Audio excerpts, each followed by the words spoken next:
सात्स्य टोका। विशाल रेगिस्तान में लयही के परिवार की कठिन यात्रा दिन ब दिन चलती रही। नफाई दृढ़ और विश्वासी परमेश्वर से मिले मार्गदर्शन से सच्चाई बोलता रहा, लेकिन उसके भाई लेमन और लेमुएल उसकी बातों को स्वीकार करने के लिए और अधिक संघर्ष करते रहे। वे संदेह और कटुता से जूझते रहे। नफाई के दर्शन और उनके द्वारा तय किए जा रहे रास्ते पर सवाल उठाते रहे। कठोर रेगिस्तानी माहौल ने उनकी निराशा को और बढ़ा दिया, जिससे उनका हर कदम विश्वास और धीरज की परीक्षा बन गया। चुनौतियों के बावजूद नफाई अटूट रूप से प्रभु के वादों पर विश्वास करता रहा। उनके परिवार की यात्रा केवल रेगिस्तान के पार एक भौतिक यात्रा नहीं थी, बल्कि आध्यात्मिक खोज की एक गहन यात्रा थी। एक ऐसी यात्रा जिसने उनके भाग्य को आकार दिया और उनके विश्वास और दृढ़ संकल्प की परीक्षा ली। शारस्या टोका। गंभीरता से नफाई ने अपने भाइयों को याद दिलाया कि जो लोग पाप में जीते हैं उनके लिए सच्चाई को स्वीकार करना अक्सर कठिन होता है। उसने जोर देकर कहा कि हालांकि सच्चाई कभी कभी कड़वी लग सकती है, लेकिन यह विकास और धार्मिकता के लिए जरूरी है। नफाई ने उनसे अपने कार्यों पर विचार करने और यह समझने का आग्रह किया कि आज्ञाएं उनके भले और मार्गदर्शन के लिए हैं। उसने पूरे मन से प्रभु का पालन करने के लिए उनका उत्साहपूर्वक आह्वान किया। ऐसा करने से उसने उनसे वादा किया कि वे अपने जीवन में शांति और आनंद पाएंगे। नफाई की सलाह केवल फटकार नहीं थी, बल्कि अपने भाइयों से धार्मिकता का मार्ग चुनने और प्रभु की बुद्धि और प्रेम पर भरोसा करने की हार्दिक विनती थी। चासर चास टोका।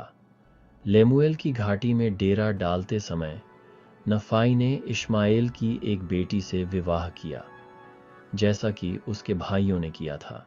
शाय टोका। एक रात जैसे ही लयही विशाल तारों से भरे आकाश को निहार रहा था, उसने एक दिव्य वाणी सुनी। यह प्रभु की वाणी थी, जो उसे अपने परिवार को जंगल में ले जाने का आदेश दे रही थी। यह आदेश केवल एक निवेदन नहीं था, यह एक दिव्य निर्देश था जो उनके जीवन के मार्ग को हमेशा के लिए बदल देगा। विश्वास और दृढ़ संकल्प के साथ लयही जानता था कि उसे पालन करना होगा। अगली ही सुबह जैसे ही पहली किरणों ने क्षितिज को रोशन किया, लयही को अपने तंबू के बाहर एक असाधारण वस्तु मिली। यह एक गोल पीतल की गेंद थी, जिसे अजीबोगरीब तरीके से डिजाइन किया गया था, जो उसने पहले कभी नहीं देखा था। यह रहस्यमय वस्तु लियाहोना थी, एक पवित्र कंपास जो उनके अज्ञात जंगल की यात्रा में उनका मार्गदर्शन करेगा, उन्हें प्रभु से दिशा और रहस्योद्घाटन प्रदान करेगा। आयुन चारणी खुमफ्राम टोका। लियाहोना के मार्गदर्शन से उन्होंने प्रस्थान करने की तैयारी की। अपने साथ जीवित रहने के लिए भोजन और बीज लई कोरोश कैम्स चायस चियसरास टोका। उन्होंने 4 दिनों तक दक्षिण पूर्व दिशा में यात्रा की, एक ऐसी जगह की खोज की जिसे उन्होंने शाजर नाम दिया। त्वेटान सियटका। नफाई और उसके भाई अपने धनुष और बाणों से भोजन के लिए शिकार करने निकले। टोका। लेकिन विपत्ति आ गई, क्योंकि नफाई का धनुष टूट गया और भोजन की कमी के कारण उसके भाई शिकायत करने लगे। Sie Jostak Perjusant for it, ak Shas Tirshburn and Panya Floss, Gantrulius Formation Simpargi Darshan Meg, Dinat Sham टोका।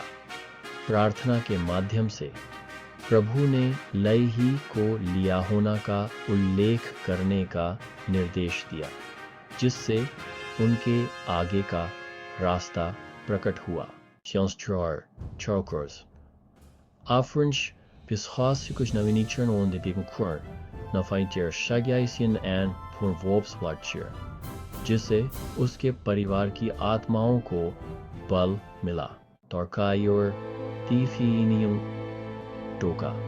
त्रासदी आ गई, क्योंकि इश्माइल की मृत्यु हो गई, जिससे उसका परिवार शोक में डूब गया, और उन्होंने अपनी दुर्दशा के लिए नफाई को दोषी ठहराया। टोका, अपने दुख के बीच लेमन ने नफाई के खिलाफ साजिश की, उस पर उन्हें खतरे में डालने का आरोप लगाया। टोकर्साश ओर्टार फिरोबियोस्वास थॉमस।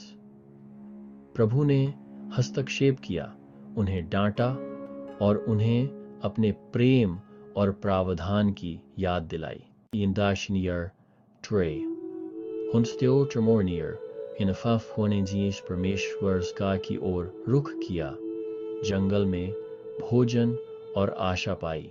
साप्रोथोरकल क्वाट्स टोका, विश्वास के माध्यम से चुनौतियां कदम रखने के पत्थर बन गईं, क्योंकि उन्होंने प्रभु के मार्गदर्शन में अपनी यात्रा जारी रखी।